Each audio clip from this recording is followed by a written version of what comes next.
बिस्मिल्लाहिर्रहमानिर्रहीम। आज हमारा टॉपिक है ब्रांचेस ऑफ बायोलॉजी।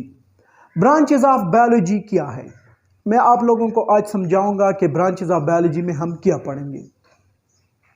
देखिए, बायोलॉजी एक बहुत बड़ा फील्ड है, ये एक बहुत वसी फील्ड है जिसको बहुत इजी तरह समझने के लिए मैं इस बायोलॉजी को 17 या 18 ब्रांचेस में तकसीम करूंगा। इन ब्रांचेस को मैं कहूंगा branches of biology.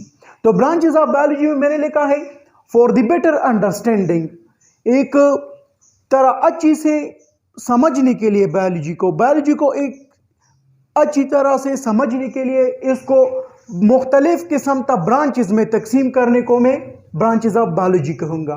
For the better understanding biology is divided into many specialized branches. Biology को समझने के लिए बायोलॉजी को मुख्तलिफ किस्म के कई किस्म के ब्रांचेस में तकसीम किया गया है। इसमें पहला ब्रांच हमारे पास है मॉर्फोलॉजी। मॉर्फोलॉजी क्या है? मॉर्फोलॉजी कॉम्बिनेशन है दो वर्ड्स का। It is the combination of two words. ये दो वर्ड्स का कॉम्बिनेशन है। पहला है हमारे पास मॉर्फ, दूसरा है लोगोस। यहां पर मॉर्फोलॉजी लॉजी और यहां पर मॉर्फ लोगोस। तो मॉर्फ का मतलब है स्ट्रक्चर, फॉर्म, शेप और लोगोस का मतलब है स्टडी।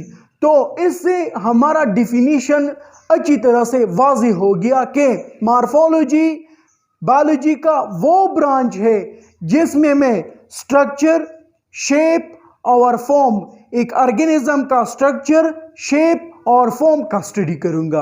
तो मैंने लिखा है कि morphology is the combination of two words. ये दो वर्ड्स का कॉम्बिनेशन है। मॉर्फ स्ट्रक्चर, फॉर्म शेप को कहते हैं, लोगो स्टडी को कहते हैं। तो यहां पर मैंने डिफिनीशन बनाया है कि the study of structure, form and shape of organism is called morphology. Structure, form और शेप के स्टडी को मैं ऑर्गेनिज्म के स्ट्रक्चर, फॉर्म और शेप के स्टडी को मैं मॉर्फोलॉजी कहूंगा। दूसरे नंबर पर है हमारे पास एनाटॉमी। एनाटॉमी क्या है? एनाटॉमी बायोलॉजी का वो ब्रांच है जिसमें मैं एक ऑर्गेनिज्म के इंटरनल स्टडी करूंगा, एक इंटरनल स्ट्रक्चर का स्टडी करूंगा। फॉर एग्जांपल, एक ऑर्गेनिज्म है, एक ऑर्गेनिज्म इंटरनल किन किन चीजों से बना है और उन चीजों का क्या काम है, उनका स्टडी में एनाटॉमी में करूंगा।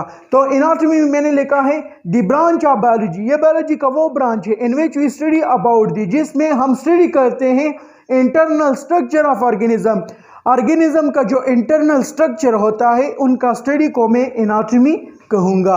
अब तीसरे नंबर पर हमारे साथ है हिस्टोलॉजी। हिस्टोलॉजी क्या है? आइए आप लोगों को हिस्टोलॉजी के बारे में बताते हैं।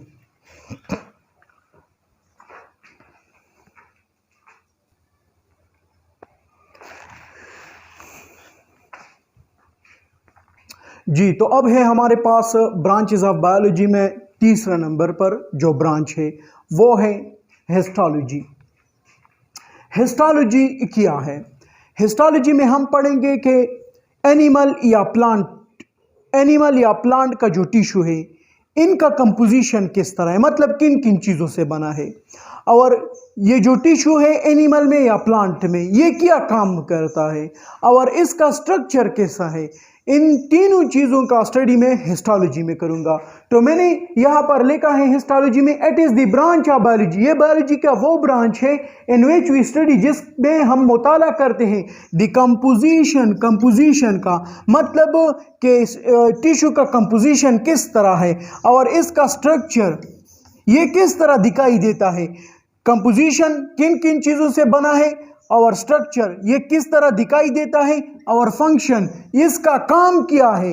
इन तीनों चीज़ों का स्टडी, इन तीनों चीज़ों का जो टिश्यू का ये तीन चीज़ें हैं, मतलब ये किस तरह दिखता है, किन चीज़ों से बना है और टिश्यू का काम क्या है, प्लांट का या एनिमल का, इनका स्टडी मैं हिस्टोलॉजी में करूँगा। चौथे नंबर पर हमारे पास है एम्ब्रियोलॉजी। एम्ब्रियोलॉजी क्या है? एम्ब्रियोलॉजी का डिफिनीशन करने से पहले अगर हम ये जानें कि एम्ब्रियोलॉजी है क्या, फिर एम्ब्रियोलॉजी में मैं किन चीज़ों का स्टडी करूंगा वो बाद में देखूंगा। पहले मैं आप लोगों को बताता हूं कि एम्ब्रियोलॉजी क्या है। एम्ब्रियोलॉजी में मैंने यहां पर लिखा है, in embryology is in initial stage of a multicellular organism. एक ऑर्गेनिज्म है मल्टीसेलुलर ऑर्गेनिज्म। मल्टीसेलुलर ऑर्गेनिज्म का ये मतलब है कि वो एक से ज्यादा सेलों से बना है। अगर मैं बात करूं ह्यूमंस की, प्लांट्स की या एनिमल्स की, ये जितनी भी ये तीनों जो ऑर्गेनिज्म है ये हमारे पास मल्टीसेलुलर है। तो एम्ब्रियो क्या है? एम्ब्रियो एक इनिशियल स्टेज है, या तो प्लांट का इनिशियल स्टेज होगा, या तो एनिमल का इनिशियल स्टेज होगा, या तो ह्यूमन का इनिशियल स्टेज होगा। और ये जो एम्ब्रियो है ये रिप्रोड्यूस होता है, बनता है माँ बाप के इंटरकोस्ट से, माँ बाप के मिलाप से। जब माँ बाप मिलाप करे तो इससे पहली जो इनिशियल स्टेज बनेगा वो से हम एम्ब्रियो कहेंगे। एम्ब्रियो के बारे में ये भी लिखा गया है कि एम्ब्रियो इम्प्लांटेशन से पहले जो सेल्स का कॉम्बिनेशन होता है इसे हम एम्ब्रियो कहते हैं, जो कि यूट्रस में या यूट्रस में इम्प्लांट नहीं होता है। इस स्टेज को उन सेलों का उन स्टेज को मैं एम्ब्रियो कहूंगा। तो एम्ब्रियो का मैंने आसान सा यहाँ पर लिखा है कि इन embryo is in initial stage. Embryo ये एक इनिशियल स्टेज है मल्टीसेलुलर ऑर्गेनिज्म का। अब एम्ब्रियोलॉजी को अब मैं आप लोगों को समझाऊंगा कि एम्ब्रियोलॉजी क्या है। एम्ब्रियोलॉजी में हम किस चीज़ का स्टडी करते हैं। तो मैंने लिखा है द ब्रांच ऑफ बायोलॉजी, ये बायोलॉजी का वो ब्रांच है इन विच वी स्टडी, जिसमें हम स्टडी करते हैं अबाउट द एम्ब्रियो, एम्ब्रियो के बारे में। अब हम एम्ब्रियो के बारे में किस तरह स्टडी करते हैं?